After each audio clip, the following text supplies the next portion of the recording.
Hello, I'm John Floyd, and these are the Dallas and Newland sides. Hello? Dad? Yes, Dallas! I say, how do you feel about sailing Wednesday? My client wants me to look at some Italian gardens in Paris before we settle anything and has asked me to nip over on the next boat. I get back on the 1st of June because Fanny Beaufort and I are to be married on the 5th. So we must look alive. I say, Dad, I want your help. Do come. I'll think it over, son. Think it over? No, sir, not a minute. You've got to say yes now. I say, Dad, it'll be our last time together in this kind of way. Yes. Oh, good! I knew you would. Oh. Father, Paris is something else, isn't it? By the way, I've got a message for you. The Countess Olenska expects us both at her apartment at 5:30. Oh, didn't I tell you? Fanny made me swear to go see Madame Olenska.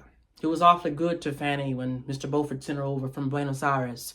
I believe she was a great friend to the first Mrs. Beaufort's. And she's our cousin, of course. So I rang her up this morning before I went out and told her you and I were here for 2 days and wanted to see her. You told her I was here. Of course. Why not? I say, Father, what was she like? Wasn't she most awfully lovely? Lovely. I don't know. She was different. Ah, there you have it. That's what it always comes to, doesn't it? When she comes, she's different. And one doesn't know why. It's exactly what I feel about Fanny. About Fanny? But my dear fellow, I should hope so. Only I don't see... Oh, dash it, Dad. Dad, don't be prehistoric. Wasn't she the woman you'd have chucked everything over for? Only you didn't? I didn't. No. You date, you see, dear old boy. But Mother said that you... Your mother? Yes. The day before she died. It was when she sent for me alone, you remember? She said she knew that we were safe with you and always would be because once, when she asked you to, you'd given up the thing you'd most wanted. She never asked me. No, I forgot. You never did ask each other anything, did you? And you never told each other anything. You just sat and watched each other and guessed what was going on underneath. A deaf and dumb asylum, in fact. Well, I back your generation for knowing more about each other's private thoughts than we'd ever have time to find out about our own. I say, Dad, you're not angry with me? No, of course not. Oh, it must be here. I wonder which floor. Oh, the 5th. It must be the one with the awnings. I say, it's nearly 6. I believe I'll sit here a moment. Why, aren't you well? Oh, perfectly. But I should like you, please, to go up without me. But I say, Dad, do you mean you won't come up at all? I will. If you don't, she won't understand. Go, my boy. I shall follow you. But what on earth shall I say? My dear fellow, don't you always know what to say? Very well. I shall say you're old-fashioned and prefer walking up 5 flights because you don't like lifts. Say I'm old-fashioned. That's enough. It did go off beautifully, didn't it? You must be awfully sleepy. No, I'm not sleepy. I should like to sit with you a little.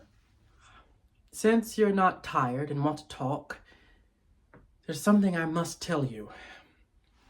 I tried to the other night. Yes, dear. Something about yourself? About myself.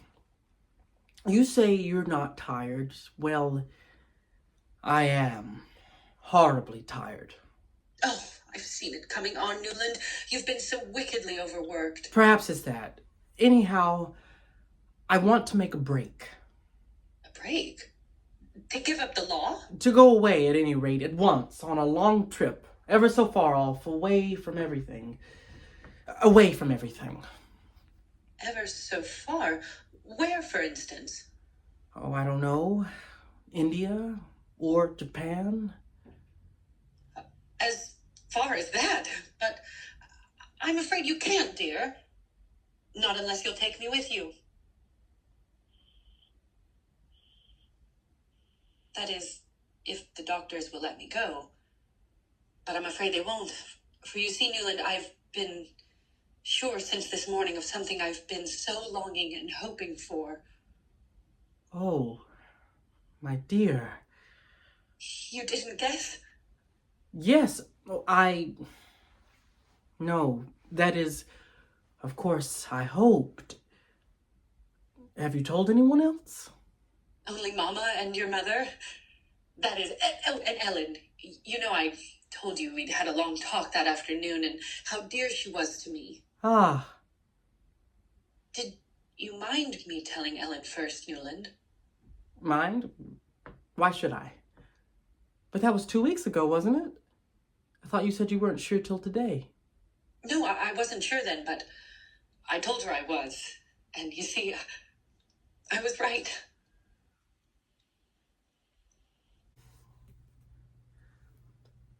I want to hasten our marriage. We might be seeing it all this spring, even the Easter ceremonies in Seville. Easter in Seville, and it will be next week. Why shouldn't we make our dreams real? We shall, dearest, of course. Next year. Why should we dream away another year? Look at me, dear. Don't you understand how I want to make you my wife now? I'm not sure if I do understand. Is it because you're not certain of continuing to care for me? My God. Perhaps. I don't know. If that's it, is there someone else? Someone else? Between you and me? Let us talk frankly, Newland. Sometimes I've felt a difference in you, especially since our engagement has been announced. Dear, what madness! If it is, it won't hurt us to talk about it. Or even if it's true, why shouldn't we speak of it? You might so easily have made a mistake. If I had made a mistake, is it likely that I should be imploring you to hasten our marriage? Yes, you might want once for all to settle the question. It's one way. Well, You must think that a girl knows as little as her parents imagine. One hears and one notices. One has feelings and ideas. Long before you told me that you cared for me, I'd known that there was someone else you were interested in. Everyone was talking about it 2 years ago at Newport. Once I saw you sitting together on the veranda at a dance. When she came back into the house, her face was sad, and I felt sorry for her. I remember it afterwards when we were engaged. my dear child, are you speaking of my old dalliance with Mrs. Rushworth years ago? Yes? If only you knew the truth. Then there is a truth I don't know. I meant the truth about the old story you speak of. Newland, I couldn't have my happiness made out of a wrong to somebody else. What sort of a life could we build on such foundations? I've wanted to say this for a long time, that when two people really love each other, I understand that there may be situations which may make it right that they should go against public opinion. And if you feel yourself in any way pledged to the person we've spoken of. There is no pledge, no obligation whatever of the kind you think. I love your generosity because I feel as you do about those things. Since you understand so many things, dearest, can't you go a little farther? If there's no one and nothing between us, isn't that an argument for marrying quickly rather than for more delay? You know, when it comes to the point, your parents have always let you have your way ever since you were a little girl. Yes. And that's what makes it so hard to refuse the very last thing they'll ever ask of me as a little girl.